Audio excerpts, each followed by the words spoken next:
FM, your preferred wholesome radio. Láti ìkànnì kànga gbọ́nmágbẹ́ 89.3 FM gẹ́gẹ́ ní aago mẹ́jọ alẹ́ lù. The news on Wells Radio 89.3 FM.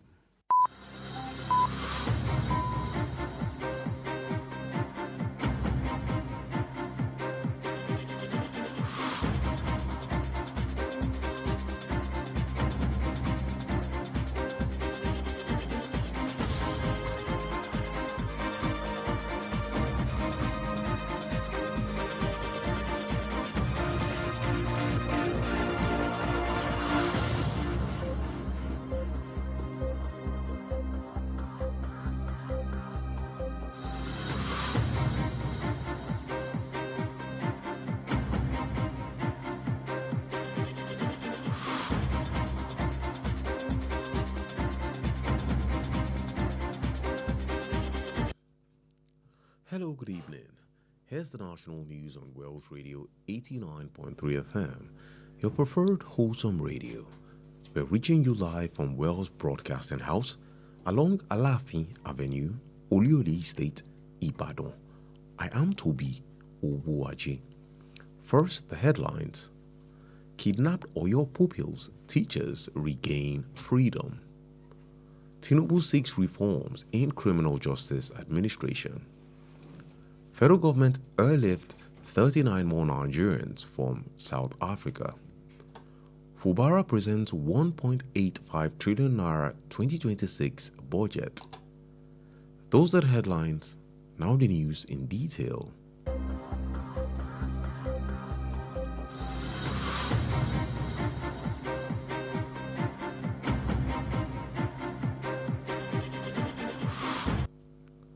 The pupils and teachers abducted in Orire local government area of Oyo State have regained their freedom. The development was disclosed today by the Special Advisor to the President on Information and Strategy, Bayo Ononuga. In a post on his verified X handle, Ononuga simply announced that the victims had been released by their abductors. As of the time of filing this report, details surrounding their release, including whether any ransom was paid or the circumstances leading to their freedom, had yet to be disclosed.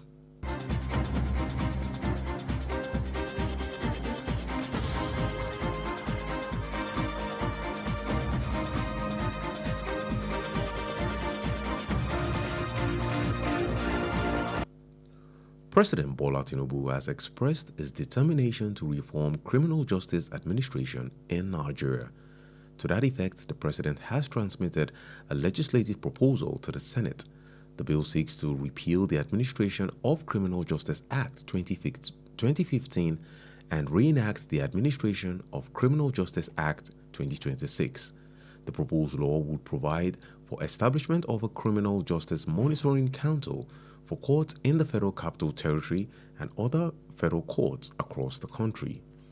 In the communication to the Senate, President Tinubu said the proposed legislation would address procedural gaps and identified challenges that have over time hindered the quick dispensation of justice.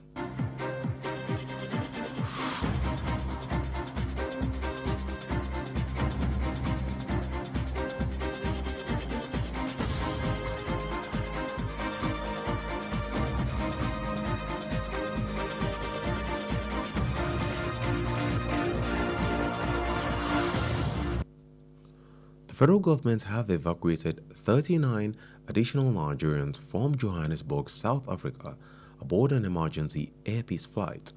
Minister of Foreign Affairs Bianca Ojukwu said the flight was arranged to bring home Nigerians who were unable to board Thursday's evacuation flight after missing the initial documentation deadline. She explained that the extra evacuation was organized to ensure the regular evacuation schedule was not disrupted. The flight is expected to arrive at Muritala Muhammad International Airport in Lagos at about 8:50 p.m. today.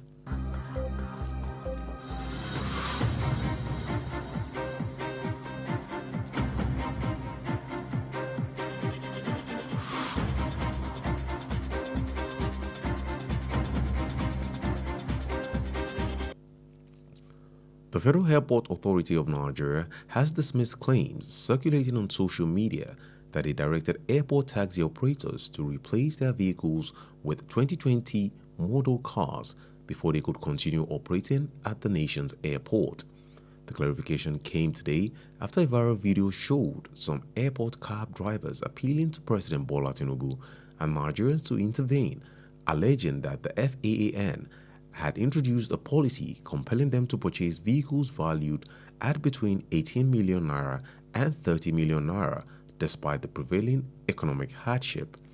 In the video, one of the drivers claimed that the authority was insisting on 2020 model vehicles as part of a new app-based airport taxi system, describing the requirement as unrealistic for many operators struggling to remain in the business. The video sparked widespread reaction on social media, with many Nigerians expressing sympathy for the drivers, while others argued that airport transport services to meet the higher standard expected at international airports.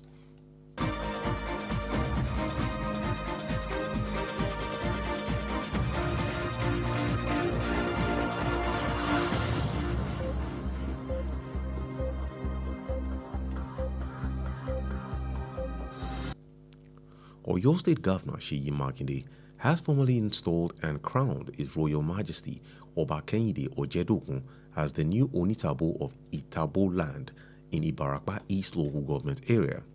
This was as the governor officially presented the new monarch with instrument of office comprising the certificate and staff of office.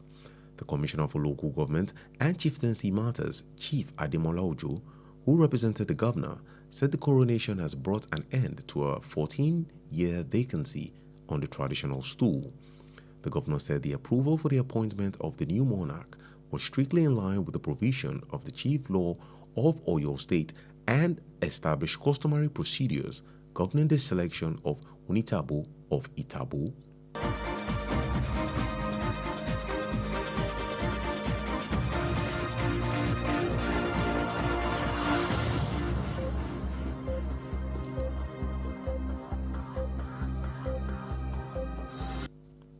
Rivers State Governor Siminalayi Fubara has presented a 1.854 trillion naira appropriation bill for the 2026 fiscal year to the Rivers State House of Assembly.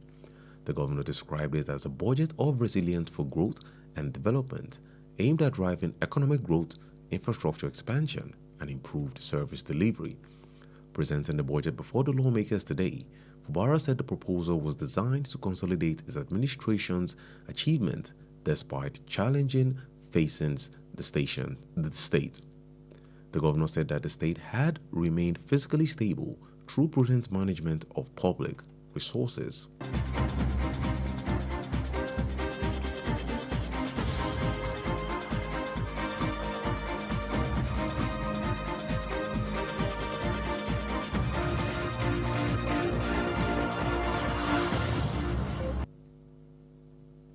The National Working Committee (NWC) of All Progressive Congress (APC), alongside top party leaders, are meeting at the Continental Hotel in Abuja to formally present Vice President Kashim Shettima as President Bola Ahmed Tinubu's running mate for the 2027 presidential election. The development comes amid months of speculation that President Tinubu might replace Shettima with a North Christian as his vice presidential candidate ahead of the election. Senior APC leaders who were at the venue confirmed to newsmen that President Tinubu has renominated Shettima as his running mate and that the party is set to make announcements official today.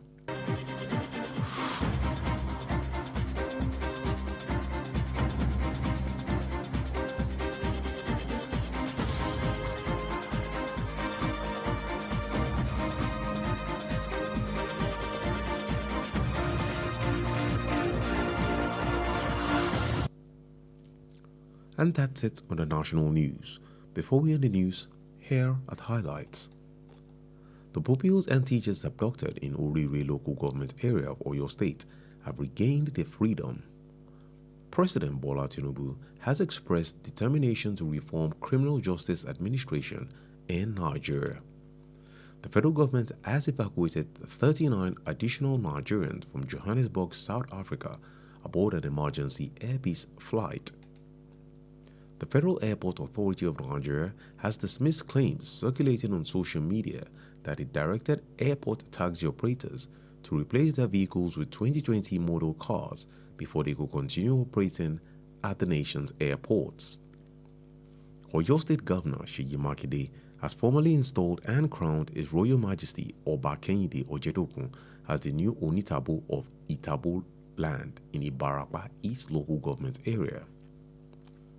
Rivers State Governor Siminalayi Fubara has presented a 1.854 trillion naira appropriation bill for the 2026 fiscal year to the Rivers State House of Assembly. The bulletin was compiled and edited by Kunle Olowu. Stay connected with us on all social media platforms at Wells Radio 893. Also like our Facebook page at Wells Radio 893 FM fan page. You can also listen live via our website www.wellsradio893.com. Also call or WhatsApp Wells Radio Newsroom on 091 6893 2000. 091 6893 2000 for any eyewitness account. I am Tobi Owoaje. Thank you for listening and God bless you.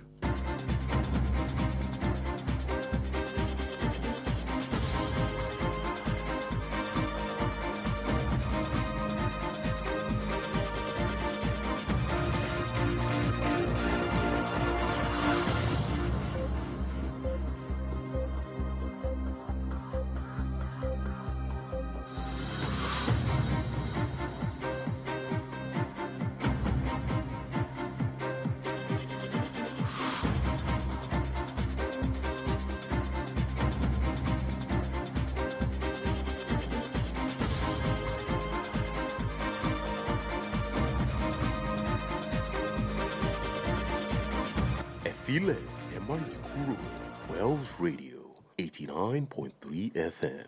Níbẹ̀ gangan lẹ́wà.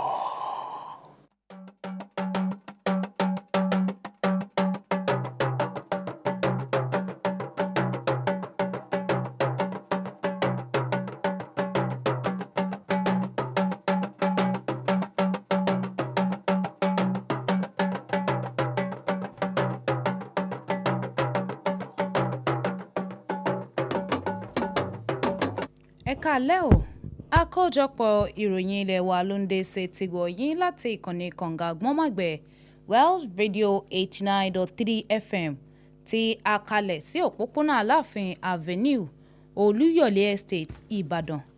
Oyè Ọlọ́run Adegoke ni oníròyìn yín. Ṣáájú ẹ gbọ́ àwọn kókó tó wà nínú ìròyìn náà. Àwọn akẹ́kọ̀ọ́ tó ń ti àwọn olùkọ́ eléyìí tí wọ́n jí gbé ní ìpínlẹ̀ Ọ̀yọ́ wọ́n ti gba òmìnira wọn padà látàrí bí wọ́n ti rí ìtúsílẹ̀ gbà. Tinubu ti ń pè fún àtúnṣe òfin ìdájọ́ ọ̀daràn. Ìjọba àpapọ̀ ti fi ọkọ̀ òfurufú kó àwọn ọmọ orílẹ̀-èdè Nàìjíríà 39 mìíràn wálé láti ìlú South Africa. Fubara ṣàgbékalẹ̀ àṣàrò ìnáwó ọdún 2026 eléyìí tó ní tó tírílíọ̀nù kan náírà ó lé 95. Ní báyìí ẹ gbọ́ ìròyìn náà lẹ́kùnrẹ́rẹ́.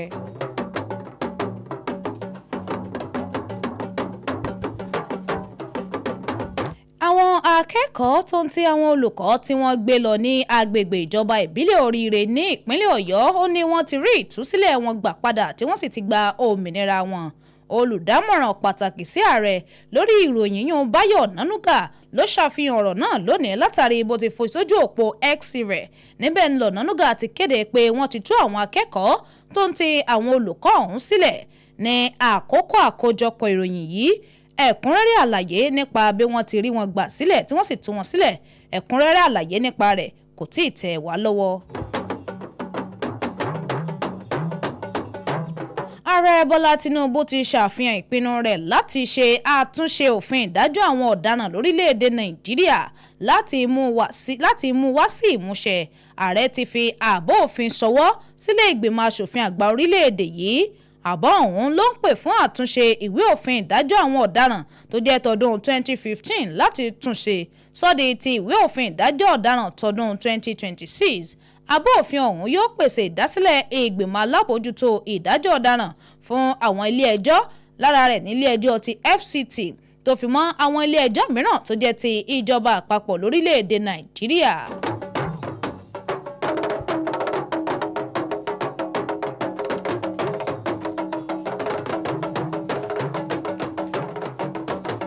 Ìjọba àpapọ̀ ti tún kó àwọn ọmọ orílẹ̀-èdè Nàìjíríà mọ́kàndínlógójì láti ìlú Johannesburg ní nílùú South Africa kó àwọn tí wọ́n kọ́kọ́ kóde nínú ọkọ̀ òfurufú pàjáwìrì ti iléeṣẹ́ Air Peace. Mínísítà fún ìdásí ọ̀rọ̀ òkèrè Bianca Odumegu Ojukwu ló fọ̀rọ̀ náà léde lórí ibi ọkọ̀ òfurufú tí wọ́n ṣètò kó lọ kó àwọn ènìyàn ọ̀hún wá sí ilé, àwọn tí wọn ò láǹfààní láti dé ní Ọjọ́bọ̀ lẹ́yìn tí wọ́n pé wọ́n pẹ́ láti yanjú ohun tó yẹ lórí àwọn ìwé wọn tó yẹ kí wọ́n kó sílẹ̀. Ó wá ṣàlàyé ìgbésẹ̀ àfikún ìkókúrò dápadà wálé ọ̀hún èyí tíjọba ṣètò rẹ̀ láti bá àrídájú pé kò sí ìdílọ́wọ́ fún ètò ìkónipadà dánipadà wá sílé ọ̀hún. Ọkọ̀ òfurufú ọ̀hún ni wọ́n wá ń retí kó gúnlẹ̀ sí pápákọ̀ òfurufú Muritala Muhammed eléyìí tí ó wà nílùú Èkó ní nǹkan bíi aago 9:10 àṣálẹ́ òní. Àjọ tó ń rí sí ìrìnnà ojú òfurufú lórílẹ̀‐èdè Nàìjíríà yan àjọ FAN ó ní wọ́n ti ṣe ìkódànù ìròyìn kan tí ń káàkiri tí ń jà rìnrìn lórí ayélujára nípa pé wọ́n pàṣẹ fáwọn awakọ̀ kéréje tí wọ́n fi ń kérò ìyún taxi láti pààrọ̀ àwọn ọkọ̀ wọn sí ọkọ̀ eléyìí tí ó jẹ́ ọkọ̀ bọ̀gìnì tọdún 2020 kó tó wáá dé pé wọ́n mọ̀ láǹfààní àti lè tẹ̀ wájú nínú iṣẹ́ wọn láwọn pápákọ̀ òfurufú orílẹ̀-èdè yìí. Àlàyé àjọ ọ̀hún ló wáyé lónìí lẹ́yìn tí fọ́nrán kan èyí tó ń jà rìnrìn tó ṣàfihàn báwọn awakọ̀ kéréje fi kérò ọ̀hún ní pápákọ̀ òfurufú bí wọ́n sì ń rawọ́ ẹ̀bẹ̀ tí wọ́n sì ń sìpẹ̀ sí ààrẹ Bọ́lá Tinubu tó ń ti àwọn ọmọ orílẹ̀-èdè Nàìjíríà láti bá àwọn dá sí ọ̀rọ̀ ọ̀hún pẹ̀lú bí wọ́n ṣe ń fẹ̀sùn kan àjọ FAN fún ìlànà láti ra ọkọ̀ eléyìí tí owó rẹ̀ ròkè tówó rẹ̀ wà láàrin mílíọ̀nù 18 náírà sí 30 mílíọ̀nù náírà pẹ̀lú ìnira orí ọrọ̀ ajé. Nínú fọ́nrán ọ̀hún níbẹ̀ ni ọ̀kan lára àwọn awakọ̀ náà ti sọ̀rọ̀ lórí wípé àwọn aláṣẹ pápákọ̀ òfurufú wọ́n ń dúró lórí pé kí àwọn ra ọkọ̀ bọ̀gìnì tọdún 2022 gẹ́gẹ́ bí lára ètò ìrìnnà tuntun ní àwọn pápákọ̀ òfurufú. Fọ́nrán ọ̀hún ó ló ti wá fọ oríṣiríṣi awuyewuye lórí ayélujára pẹ̀lú bí ogunlọ́gọ̀ àwọn ọmọ orílẹ̀-èdè Nàìjíríà ṣe ń káàánú àwọn awakọ̀ náà tí àwọn mìíràn sì ń jiyàn wípé iṣẹ́ ìrìnnà ní pápákọ̀ òfurufú ó gbọ́dọ̀ ṣalábàápàdé ìpele gíga eléyìí tí wọ́n ń retí ní àwọn pápákọ̀ òfurufú àgbáyé.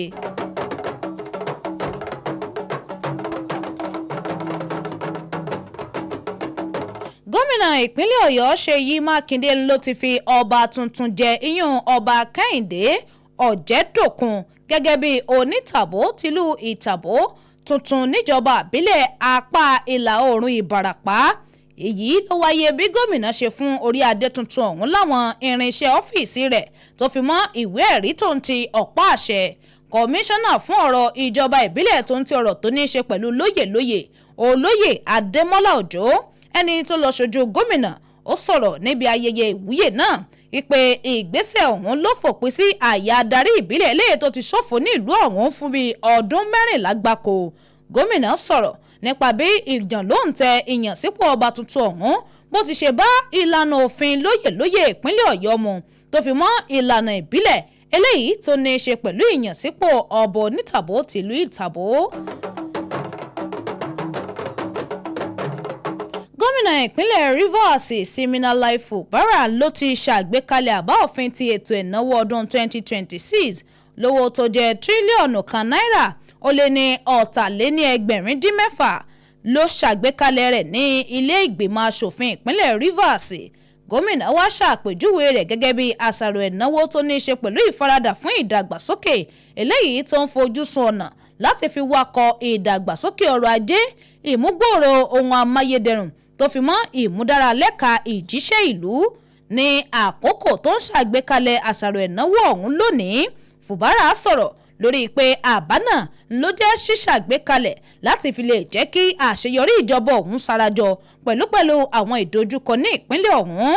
Gómìnà wa pé ìpínlẹ̀ ọ̀hún fẹsẹ̀ múlẹ̀ nípa ìṣúná látàrí àmójútó ohun ìní ìlú lọ́nà tó tọ́ àti bó ti yẹ.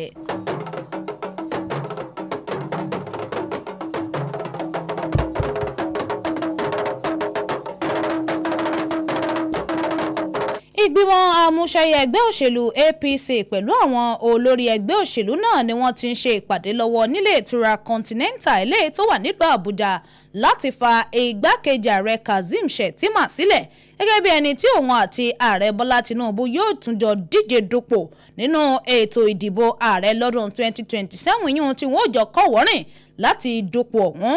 Ìgbésẹ̀ ọ̀hún wáyé láàrin awuyewuye lórí pé ó ṣeéṣe kí ààrẹ Tinubu pààrọ̀ Shettima pẹ̀lú ará àríwá tó jẹ́ ẹlẹ́sìn ìgbàgbọ́ gẹ́gẹ́ bí olùdíje dupò igbákejì ààrẹ ṣáájú ètò ìdìbò tó ń bọ̀. Àwọn olórí ẹgbẹ́ òṣèlú APC tó wà ní gbọ̀ngàn ọ̀hún wọ́n ti wá fìdí ọ̀rọ̀ múlẹ̀ fáwọn oníròyìn wípé ààrẹ Tinubu ò ní wọ́n tún yàn láti lọ lẹ́ẹ̀kan sí pẹ̀lú Shettima gẹ́gẹ́ bí ẹni tí wọ́n ó jọ kọ́wọ́rìn díje tí gbogbo ẹgbẹ́ sì ti ṣètò àti ṣe ìkéde ọ̀hún lónìí.